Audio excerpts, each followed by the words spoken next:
Hello everyone, back tuning into today's second video. Going to have a look at the weather for next week's 10 days. For today's second video, this will take us into the second week of November. Of course, 1st of November coming up tomorrow. We'll also have a look at Beijing Climate Center for the next 40 days and hang around to the end of the video. Something a little bit interesting will be appearing then at the end of the video. But before I go on that, just to say that the 5-day forecast was released earlier on today. So that's covering the weather for the next 5 days, of course. It takes us from today through to Monday, which is bonfire night. And it's going to be a little bit more unsettled than it has been. Also a little bit milder as well. There will be some rain around at times, but having said that, a lot of dry weather to enjoy as well. So a bit of a mixed bag, but ready for a time of year, not too bad, although Saturday will be a little bit stormy up in the north and in the northwest. So have a look at the 5-day forecast and see what you think about. We're going to begin this update in the Atlantic. So this is now Category 1 Hurricane Oscar. Just here. This is from National Hurricane Center, of course. So, as I say, it's down to a Category 1 hurricane. Yesterday, it was up to Category 2, giving sustained winds of 75 miles an hour. Gusts probably up to around 90 miles an hour or so. It's going to go subtropical in the next sort of 24 hours or so. The current position of Oscar is just there. It's going to start pushing northeastwards over the next few days. Tomorrow it's down to a post-tropical hurricane, and then by Friday down to a post-tropical storm. And then just as an area of low pressure, post-tropical area of low pressure, it moves to the north and the northwest of Scotland as we go through into the weekend. And that's what gives us a bit of a blow in the northwest on Saturday. In fact, all places will be quite windy on Saturday, but particularly in northern and western parts of the country, we could get some gale force winds coming from the remains of Hurricane Oscar. So we're entering into a more unsettled period, of course. Been highlighting this in the videos over the past few days. So these are the GFS temperature and precipitation samples of the next couple of weeks. The red line here is the 30-year upper air temperature average for Manchester, looking at Manchester today. So we're going to be seeing the temperatures still rather cool, really, through to the end of the week. But over the weekend, temperature get a little bit of a boost as that area of low pressure develops to the northwest Scotland. Does its a subtropical storm, it will have those sort of tropical origins within the low pressure, so that boosts the temperatures a little bit. Should be reasonably mild over the weekend. Early next week, temperatures go back towards average. As we go through the second week of November to the middle of the month, this period just here, it looks like overall the upper air temperatures anyway are relatively mild. However, that might be associated with high pressure, and so although upper air temperatures look as though they're lifting up through the second week of November, on the surface, if skies are clear, then it will be colder than the upper air temperatures suggest. In fact, there could be frost and fog as high pressure becomes a little bit more influential, perhaps, through the second week of November. Precipitation-wise, so the next few days, actually not all that much precipitation. We have been talking for a while that we're going to a more unsettled spell. It still looks like we're going into a more unsettled spell, but to be honest, it's not as unsettled as it looked like it would be a few days ago. And that's been something that's been very common over the last few months since we've gone into this protracted dry spell of weather back in the spring, and of course particularly dry through the summer. And into the autumn as well. We have had periods where it's looked like we was going to go into a very unsettled spell. We just had one of those periods a few days ago. These charts were showing very big rainfall spikes indeed. But somehow or other, it never seems to really get as unsettled as the models are predicting, if you see what I mean. So, although, yes, we are entering into a more unsettled period, definitely, there will be some rain around, particularly now it looks like through the course of next week, quite a bit of wet weather. It never really seems to get as wet and unsettled as models have predicted, as the models have predicted. And this is something that you do get within dry spells. What makes them dry spells is that even when you go into a more unsettled phase, of course, because of our place in the world, we are in a very unsettled part of the world where we're between the Atlantic Ocean on the one side, we're between continental landmass on the other side. And so just one of those areas on the Earth that is always going to be subject to changeable weather conditions. So when we go into these unsettled spells, though, more unsettled spells, never gets quite as unsettled as the models are expecting. We're going over that again over the next few days. I think that, yes, we will be entering into an unsettled spell. There will be rain around, but probably not as much rain as it looked like we get, say, 5 or 7 days ago. And of course, that's one of the reasons why, if we carry on with this very dry spell of weather into next year, we will have concerns by the time we get through to next summer. But we're a long way away from having to be too worried about that.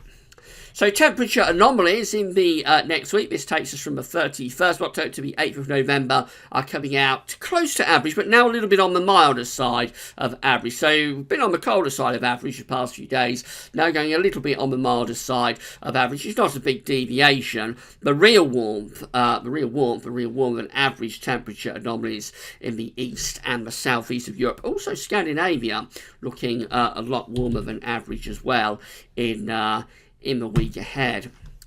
And the precipitation anomaly really tells a story, because at no stage have these precipitation anomaly charts really been indicating very wet spell of weather. And we see that again today. But whilst the north and west, yes, it's a little bit above average with rainfall. It's a little bit above average, interesting, the far southeast. But most places actually coming out average to a bit drier than average in the week ahead, from the 31st of October to the 8th of November. Until these charts consistently start showing blue colours over the UK, such as we've got up here, for example, very wet up there in the Norwegian Sea, or it will be very wet up in the Norwegian Sea in the next week. Till we start seeing that over the UK, then we always have to remain cautious, even when the GFS and its ensemble are indicating quite wet weather.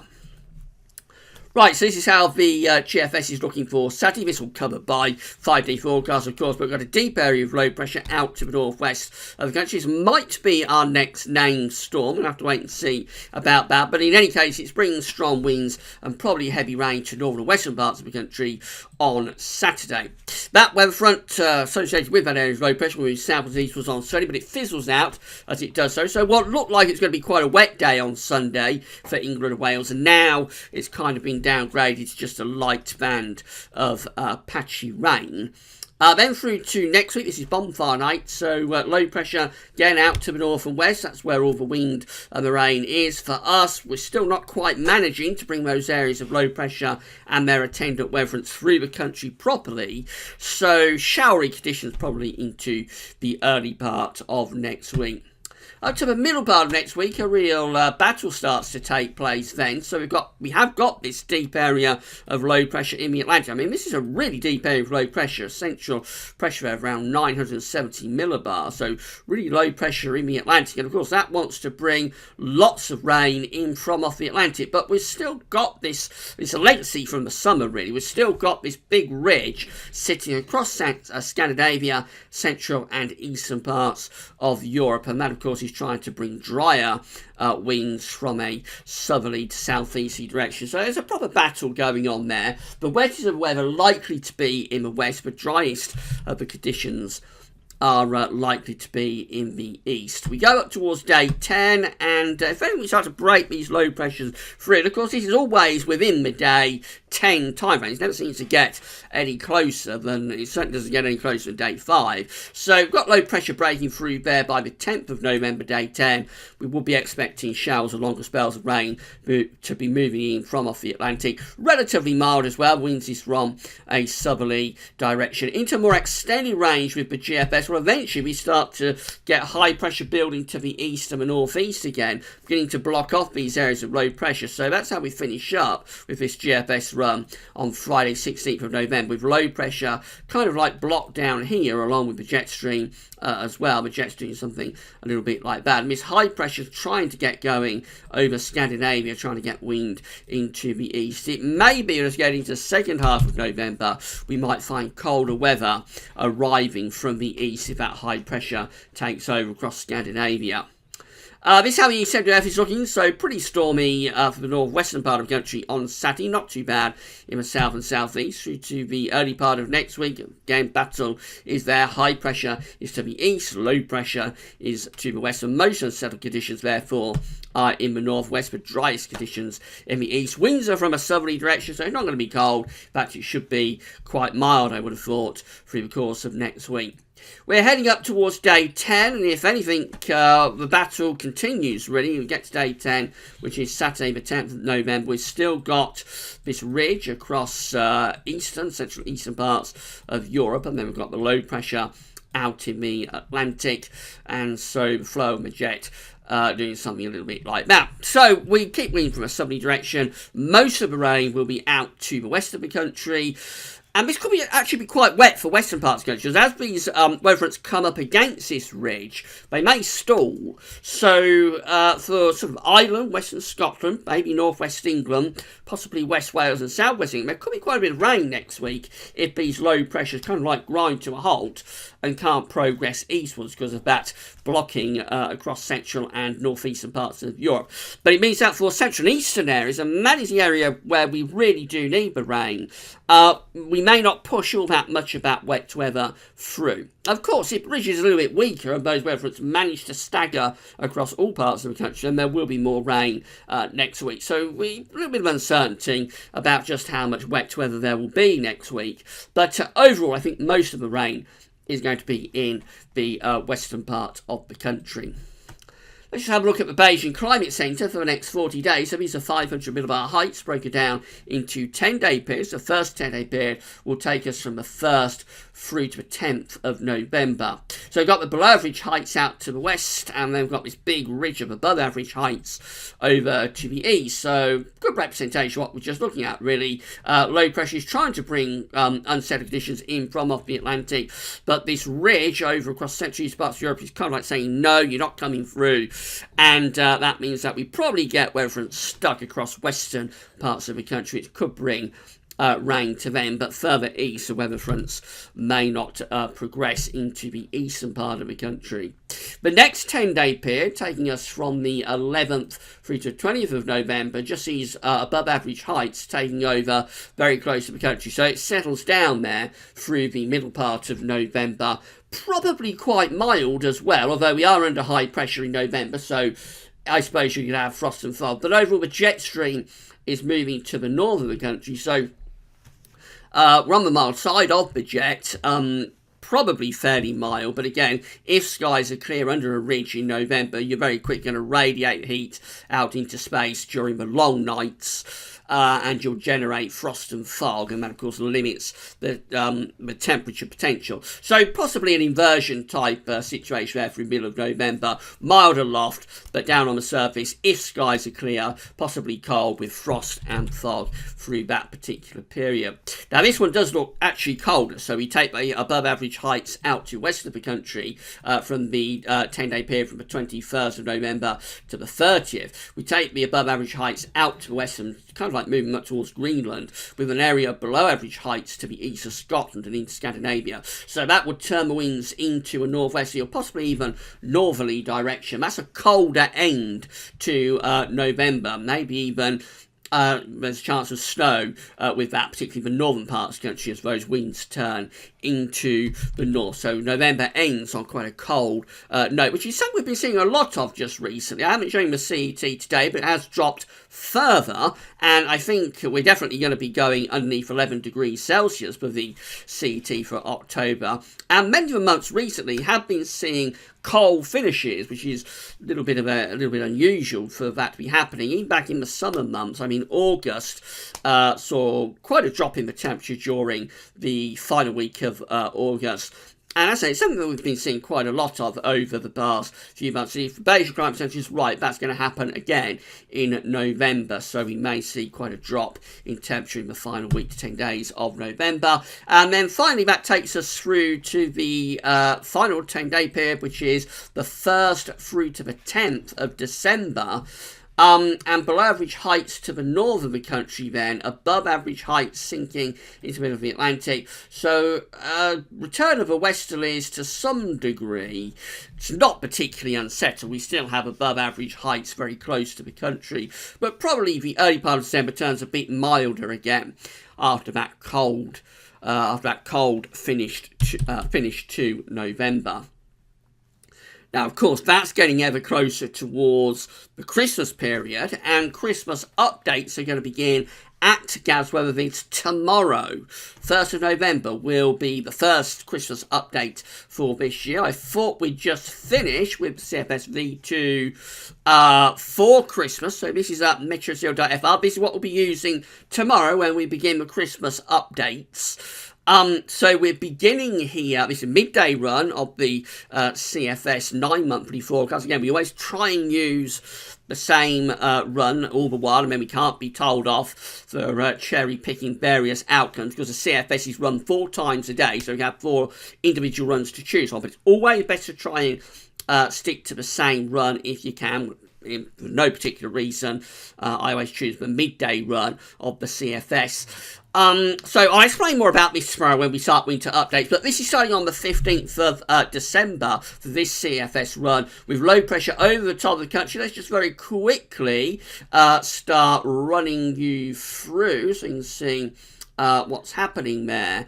And we bring this low pressure through across the country. It turns very unsettled, pretty stormy as well. Actually, that's gone a bit wrong. That's gone through to the 6 o'clock in the evening run. So let's just go back to the midday run. I'm not sure why that happened. So we've gone back to midday run. There we go. So this is what I want to show. We've got the low pressure over the top of the country. Yeah, it looks unsettled on the 15th of December. We go running up towards Christmas, and that low pressure kind of like slinks away, and we get high pressure building to the northeast. So up to the 20th of December, and we've got high pressure in over Scandinavia.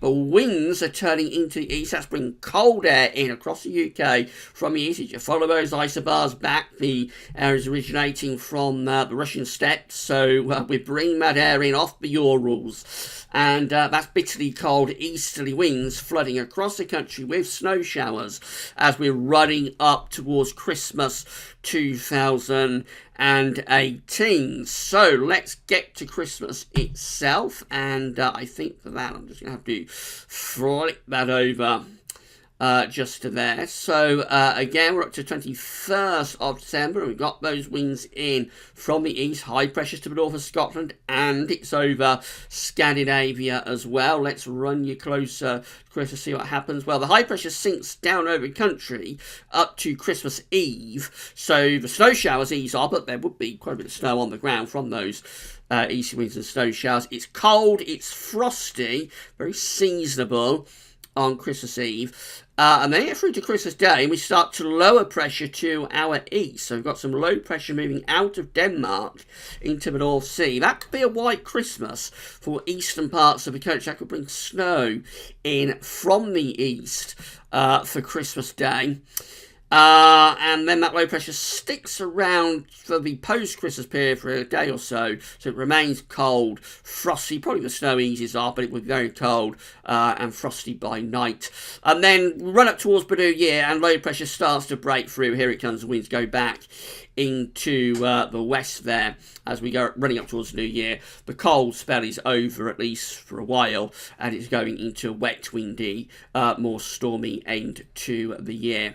I thought you'd find that interesting, that particular CFS run. That one definitely hinting at the chance of a cold Christmas. As I say, Christmas updates, proper Christmas updates, begin tomorrow at Gav's Events from 7 o'clock in the evening. We've got 25 of those penciled in from tomorrow through to Christmas. Initially, they'll be they won't be that frequent, maybe a couple of times a week, and then by the middle of November, they'll start to get a lot more frequent. But all of that is getting underway tomorrow. Also, tomorrow we'll be opening Gav's Amazon shop for Christmas again. So if you've got any Christmas shopping to do at Amazon, don't do it yet. Wait till tomorrow, and I'll talk you through how that works. And I think that's pretty much all I've got to tell you. Just say that if you're enjoying the videos at the moment, then you can consider becoming a patron for Gazweb. This is Gazweb's Patreon page. So if you'd like to give us an ongoing monthly donation, we've got 36 patrons so far. A big thank you to all of the patrons for Gazweb. You just come to Gazweb's Patreon page, sign up for a Patreon account, and then you can pledge an ongoing monthly donation to Gazweb, and you'll be helping to pay for the website, helping to keep all the content completely free of charge. So big thank you to the 36 patrons. Alternatively, if you'd just rather make a one-off donation, you can do so through the Gazweb's PayPal page. We link to both Patreon and also to Patreon, also to PayPal. Link to both of those websites in the description at YouTube and on all pages at Gazweb. Most people have a PayPal account now, so this is really simple. You just sign into your PayPal account, and then you can pledge whatever one-off donation you would like to Gazweb. As I say, you're helping us to pay for the website, helping us to keep all of the content completely free of charge. Big thank you to all of the patrons and all of the donors. The Gazweb haven't plugged back for a little while, but I thought I'd get it in at the end of today's video. Right, so that's it for today's video. Don't forget to check out 5 Day Forecast if you haven't yet done so. Tomorrow we'll have a look at weather next week to 10 days. I say the Christmas updates begin tomorrow, so the first Christmas update will be with you tomorrow. Will that one continue to show a cold Christmas? You'll find out around 7 o'clock 7 o'clock tomorrow evening. Going ahead myself, and also tomorrow we'll have Terry Scully's November forecast. So will Terry be seeing a chance of snow in November? That'll be interesting to find out at Gazweb tomorrow. So it's all happening. Keep checking back to all of the updates. Well, that's all for now. And thanks for watching.